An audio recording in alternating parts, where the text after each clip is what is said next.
Greetings, friends. In this video, what we're going to take a look at the specifics of qualitative research. We're going to take a look at various strategies, the researcher's role in the data collection and data recording processes. There are a lot of ways to do qualitative research, as in the same way there's a lot of ways to do quantitative research. In quantitative research, we have t-tests and ANOVAs where we're comparing groups. We have regressions and correlations where we're comparing variables. A lot of ways to do qualitative research, narrative approaches, phenomenology approaches, ethnographies, case studies, and grounded theory. Grounded theory is listed last here, but that will be the particular way that we're going to be doing qualitative research in this class. Now, what is your role as the person conducting this research? Well, as we've said many times before, that the person who's the researcher has a bias. They have an orientation, they have a history, they have things that they value, and that will come through. So what you would need to do as you are conducting this research is to understand that bias. Do your best to understand your own ways of looking at things and educate yourself about that, and think about how you would overcome those biases. You also will need to be very clear when you conduct this study about how you went about getting permission and all the ethical considerations that you undertook in order to make sure that you conducted the research in a fair and ethical way. Also need to be aware of the relationship between you and the participants. Now, it doesn't often happen when you just interview somebody for the first time, but if you are identified with a group and maybe spend weeks, months, even sometimes years, it's important that you maintain objectivity. There's a phrase that people in this field use called going native. And by that, means that you become so identified with the group that you are less inclined to be critical or to bring out areas that might make people look bad, or might overstate things that make them look good. So anyway, you realize that you yourself play a critical role in this process and understand all that goes along with it. Now, there's a lot of different ways to collect data. There's just strict observations where you would just go into a setting and you would just look at the way people are interacting. Maybe you would count the number of interactions between different kinds of groups, describe what is going on, who's moving where, who's being ignored, who's being acknowledged.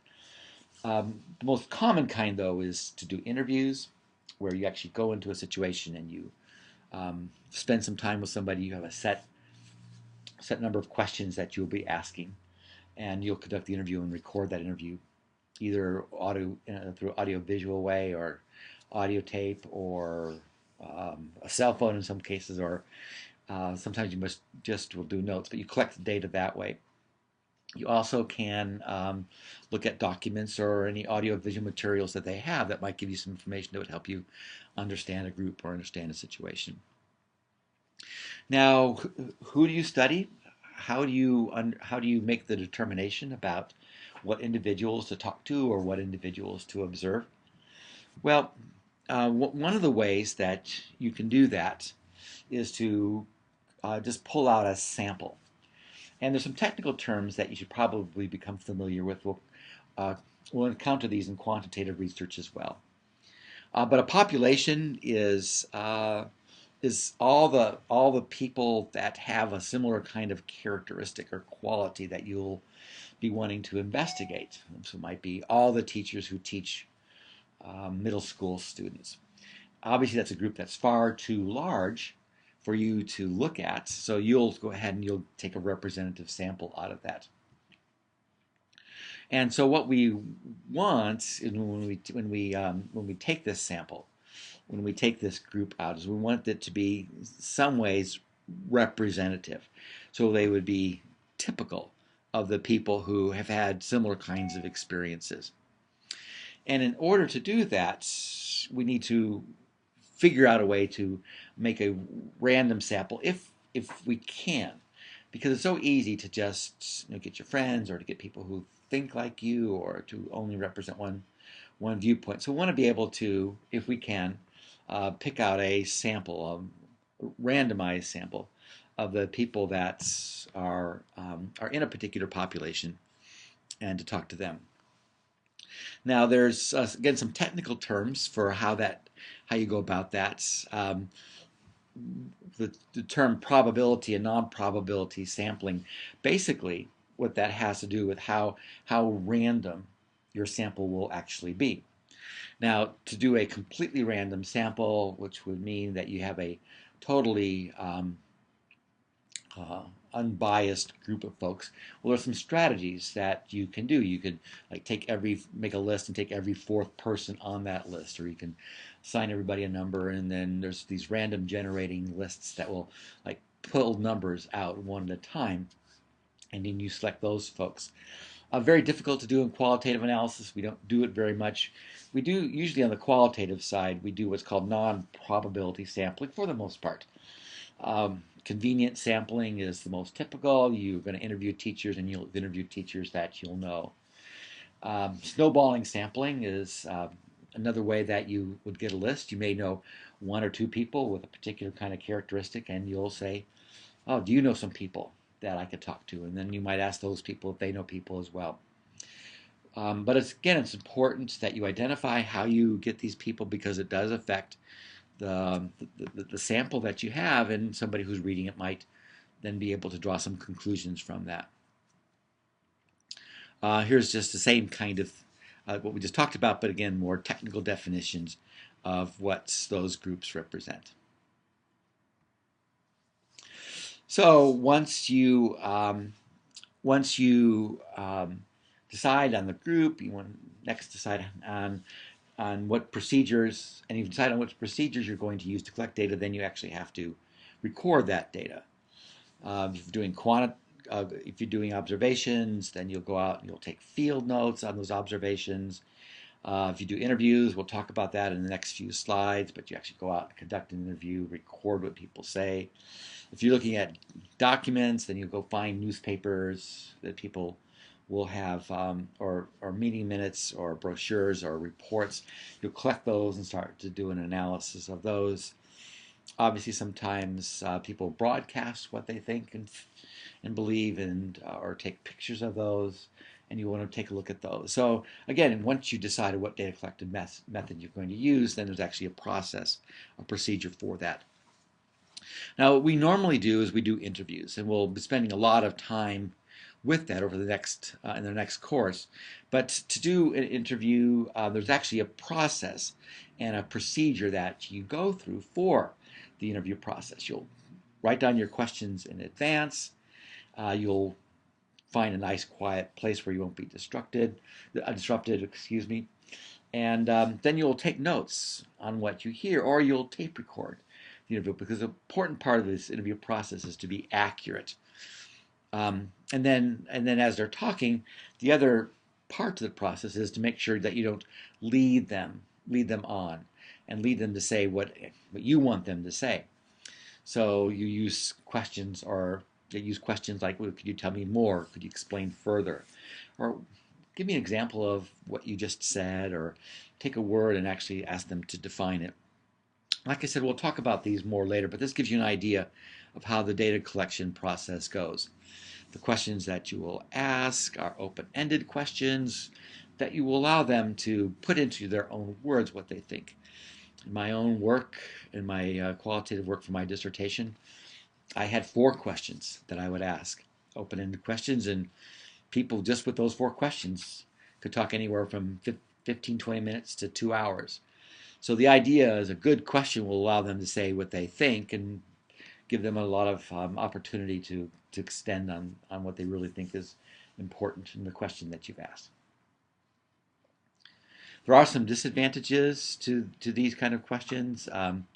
You need to be aware of those, and as we talk more about these, we'll go into those in more detail. As you conduct these interviews, what you will have ahead of time is you will have developed an interview protocol, and you'll take this with you every time you do an interview. And it has the name, the date, the place where all this took place, and you will keep record of this in case you ever need to go back and remember exactly who it was you talked to and under what circumstances. You'll have that in front of you as part of your own documentation. Um, you actually then use the protocol to inform the subject of what's going on, what the purpose of the project is. You inform them of their rights. You ensure that the information uh, will be held in confidence so that they won't be harmed. In all research, you want to make sure that the information is reliable, valid, and generalizable. To make sure it's reliable means that it's accurate, that it actually that you have written down what actually transpired. And to do that, you oftentimes will just go back to the person you researched and say, "Now this is the notes I took. Did I actually accurately capture what you said?"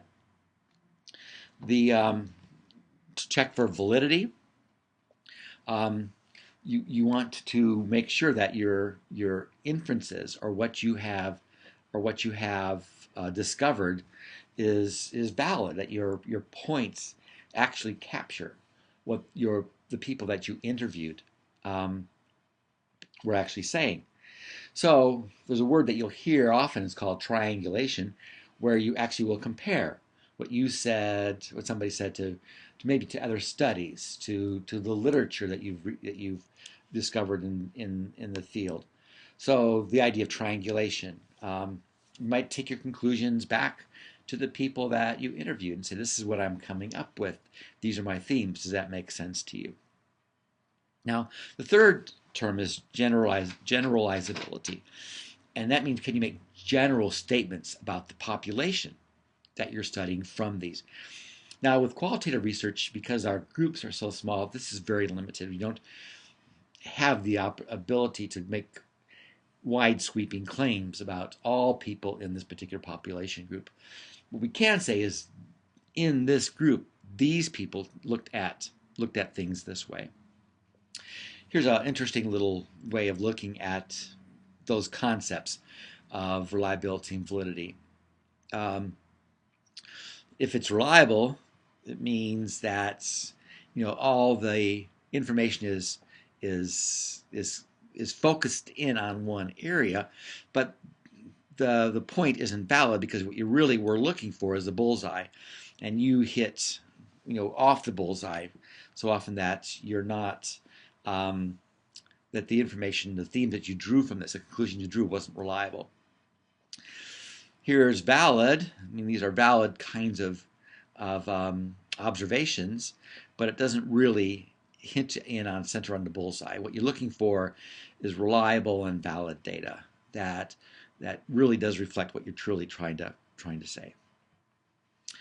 So that ends this part of it. We'll be talking a lot more about one particular kind of qualitative research in our next video.